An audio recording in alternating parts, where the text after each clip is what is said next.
കസ്തൂരി ശലഭം എന്ന ലിപി പബ്ലിക്കേഷൻസിൻ്റെ പുസ്തകം സോഹൻ റോയ് സാറാണ് ഇത് രചിച്ചത്. ഇത് തൻ്റെ അമ്മയുടെ ഓർമ്മക്കുറിപ്പുകളുടെ സമാഹാരം തനതായ ഭാഷയിൽ സമൂഹത്തിന് വേണ്ടി സമർപ്പിക്കുകയാണ്.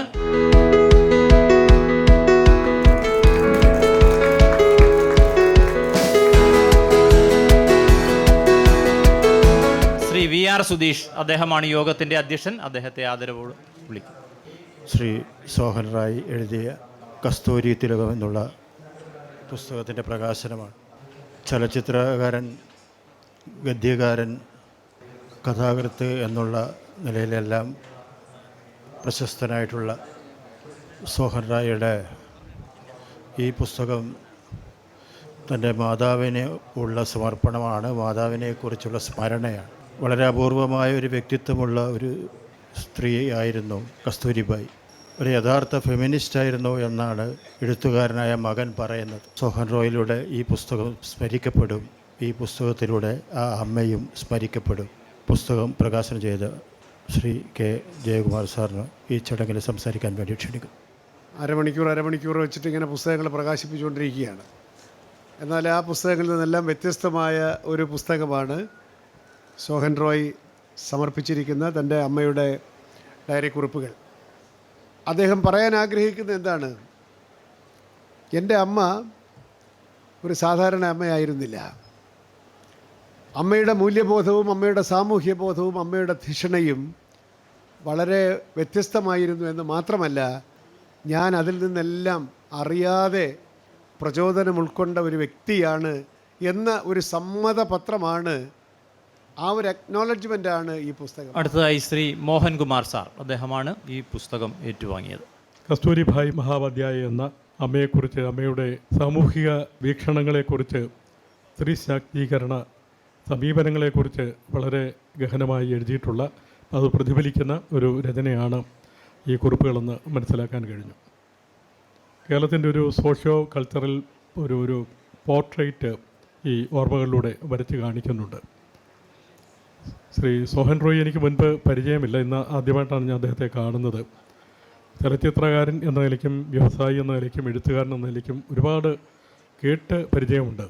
അടുത്തതായി ഈ കൃതിയുടെ രചയിതാവ് വളരെ പ്രഗത്ഭനായ സർ സോഹൻ റോയ് സാറാണ് നമ്മോട് സംസാരിക്കുന്നത്.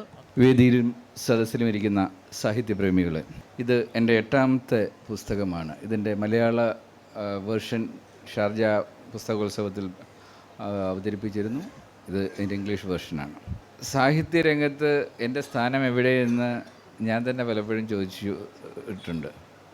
8 പുസ്തകങ്ങൾ എഴുതി, അതിൽ 3 മഹാകാവ്യങ്ങൾ എഴുതി. അത് കഴിഞ്ഞ 8 വർഷമായിട്ട് ഒരു ദിവസം പോലും ബ്രേക്കില്ലാതെ ഏതാണ്ട് 3000-ലേറെ അണുകവിതകൾ, 100-ലേറെ ഗാനങ്ങൾ, അതിൽ 3 ഓസ്കാർ സെലക്ഷൻ കിട്ടിയവ, ഇന്ത്യയിൽ നിന്ന് ആദ്യമായി സെലക്ഷൻ കിട്ടിയത്, ഓസ്കാർ ലൈബ്രറിയിലേക്ക് സെലക്ട് ചെയ്ത ബുക്സ്. സ്വാതന്ത്ര്യകാലത്തിന് മുൻപ് തിരുവനന്തപുരം നഗരത്തെ വിറപ്പിച്ച 4 മഹിളകളുണ്ടായിരുന്നു രാഷ്ട്രീയ രംഗത്ത്. Sri K R Gowri, Susheela Gopalan, then Aisha Bai and Kasturibai എൻ്റെ അമ്മയാണ്. 3 പേര് കമ്മ്യൂണിസ്റ്റ് പാർട്ടിയുടെ തലപ്പത്തും ഒരാൾ കോൺഗ്രസിനെ നിയന്ത്രിക്കുന്നു. അതിൽ അന്ന് യൂണിവേഴ്സിറ്റി കോളേജിൽ, അന്നത്തെ മഹാരാജാസ് കോളേജിലെ മഹോപാധ്യായയിൽ ഫസ്റ്റ് റാങ്ക് വാങ്ങുന്ന വ്യക്തിയാണ് എൻ്റെ അമ്മ. ഏറ്റവും ബെസ്റ്റ് പ്രഭാഷക, കോൺഗ്രസിൻ്റെ ഏറ്റവും ശക്തമായ വനിത. മഹാത്മാഗാന്ധി മരിച്ചപ്പോൾ തിരുവനന്തപുരം നഗരത്തിൽ വനിതകളെ നയിച്ച ഇത് എൻ്റെ അമ്മയായിരുന്നു. അന്ന് നാട് കണ്ട ഏറ്റവും വലിയ ഫെമിനിസ്റ്റ്, ഒരുപക്ഷെ കേരളം കണ്ട ഏറ്റവും വലിയൊരു ഫെമിനിസ്റ്റ്. അമ്മയുടെ രാഷ്ട്രീയം ഇടതുപക്ഷത്തിലേക്ക് പോകുമെന്ന് കണ്ട് രാഷ്ട്രീയത്തിൽ നിന്ന് മാറാൻ കോൺഗ്രസ് ഫാമിലി പറയുന്നതും, അവിടുന്ന് രാഷ്ട്രീയം ഉപേക്ഷിച്ച് അധ്യാപനത്തിലേക്ക് പോകുന്നു. അവിടെ ഭാഷ പകർന്നു കൊടുക്കുവാൻ ആയിരക്കണക്കിന് സ്റ്റുഡൻസിനെ കിട്ടുന്നു. 2 തവണ നാഷണൽ അവാർഡ് ആരും റെക്കമെൻഡ് ചെയ്യാനില്ലാത്തതുകൊണ്ട് മിസ്സാവുന്നു. അങ്ങനെ കാലത്തിൻ്റെ യവനികയ്ക്കുള്ളിൽ എവിടെയോ മറഞ്ഞുപോയി ആരും അറിയാതെ കിടന്ന ആ അമ്മയുടെ പുസ്തകമാണ് ഇന്നിവിടെ ചരിത്രത്തിൻ്റെ ഭാഗമാവുക എന്ന് പറഞ്ഞു കഴിഞ്ഞാൽ, അമ്മ എഴുതി വെച്ച ഡയറി കുറിപ്പുകൾ എൻ്റെ പേരിലാണ് ഇറങ്ങുന്നതിലും അതിൽ 90% അമ്മയുടെ ഡയറി കുറിപ്പുകളാണ്. ഒരു മകനെന്ന നിലയിൽ അമ്മയെ ഞാൻ നിങ്ങളിലേക്ക് അവതരിപ്പിക്കുകയാണ്. ഇത്രയും കാലം 4 മക്കളുടെ അമ്മയായിരുന്നു. ഇനി എഴുത്ത് ലോകത്തിൻ്റെ അമ്മയാണ്, സാഹിത്യ ലോകത്തിൻ്റെ അമ്മയാണ്, ഈ സമൂഹത്തിലെ ഒരുപാട് ഭാഷയെ സ്നേഹിക്കുന്നവരുടെ അമ്മയാണ്. ശ്രീ MD രാജേന്ദ്രൻ അവർ നമ്മോട് സംസാരിക്കുന്നു. അമ്മ മാത്രമല്ല, ഇത് എഴുത്തച്ഛൻ എന്ന് പറയുന്ന പോലെ, അത് ജയകുമാറാണ് ഈ കൂട്ടത്തിൽ ഏറ്റവും സീനിയറായിട്ടുള്ള അറിവുള്ള കവി. ബാക്കിയുള്ള ഇല്ല എന്നല്ല പറഞ്ഞത്, അദ്ദേഹം കേൾക്കാൻ വേണ്ടി പറയാണ്. നമുക്കൊരു സമരം ചെയ്യാം ഒരുമിച്ച്, ഞാനും കൂടെ ഉണ്ടാകും. മലയാളത്തിലെ എഴുത്തമ്മയായിട്ട് ഈ സോഹൻ്റെ അമ്മയും നമുക്ക് പ്രഖ്യാപിക്കണം. അതിനുള്ള ഒരു പുസ്തകമാണിത്. ഇപ്പോൾ എഴുത്തമ്മ പോസ്റ്റിന് വേണ്ടി മത്സരിക്കുന്ന ഒരുപാട് പാർട്ടി ഇപ്പോൾ മലയാളത്തിലുണ്ട്. അപ്പോൾ ഞാൻ പറയുന്നു, ഈ പുസ്തകം ഒരു നാന്ദിയാണ്. ഇത് ഇന്ത്യയുടെ ഭൂപടത്തിൽ, ഇന്ത്യയുടെ സംസ്കാരത്തിൽ ജാതി മത അറിയാമല്ലോ, ഇതിൻ്റെയൊക്കെ ഒരു കൂത്തരങ്ങായി മാറിക്കൊണ്ടിരിക്കുന്ന ഈ രാജ്യത്തിനെ രക്ഷിക്കാൻ വേണ്ടി പണ്ട് മുതലുണ്ടായ ഒരു സാംസ്കാരിക വിപ്ലവത്തിൻ്റെ ഈ ഘട്ടത്തിൽ ഈ പുസ്തകം വായിച്ചിരിക്കേണ്ടതാണ് പുതിയ തലമുറ. പ്രിയങ്കരനായ അച്യുതൻ പനച്ചിക്കുന്ന് നമ്മോട് 2 വാക്ക് സംസാരിക്കും.